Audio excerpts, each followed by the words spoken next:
কাল মৃত্যুই কিংবা অপমৃত্যুই আমাকে কাঁদায়, কিন্তু তার চেয়ে অনেক বেশি কাঁদায় যখন দেখি মানুষের ভেতরে মানুষটি মরে যায়। মনুষ্যত্বের মৃত্যুই আমাকে কাঁদায় সবচেয়ে বেশি।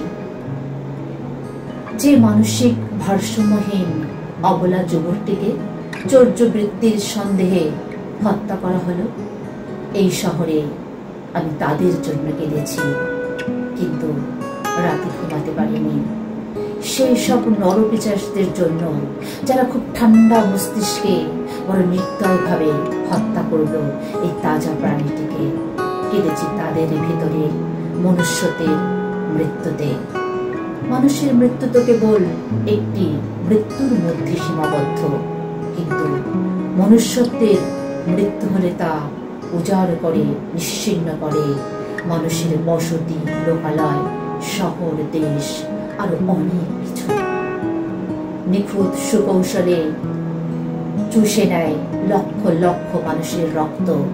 এ শহরে প্রতিদিন কত কত মানুষের মৃত্যু হয়, তার চেয়ে প্রতিদিন অনেক অনেক বেশি মৃত্যু হয় মানুষের ভেতরের মনুষ্যত্বের। হিংস্র কোনো পশু নয়, হিংস্র কোনো পশুর হিংস্রতা আর কতটুকুই বা সীমা আছে। আদিকাল থেকে এই পৃথিবীতে মানুষই হয়েছে ভয়ঙ্করতম শত্রু মানুষের। হিংস্র কোনো পশুর হিংস্রতা ততটুকুই যতটুকু প্রয়োজন তার ক্ষুধা নিবারণের আর আত্মরক্ষার জন্য, কিন্তু মানুষের ভেতরের মানুষটার মৃত্যু হলে সে হয়ে ওঠে বিভৎস দানব। তার ভেতর থেকেই জন্ম নেয় সীমাহীন হিংস্রতা, লোভ, হিংসা, স্বার্থপরতা,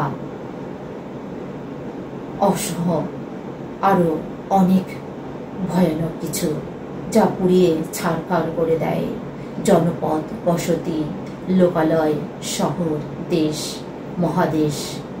মানুষের পর মানুষ হয় সর্বহারা, বিপন্ন।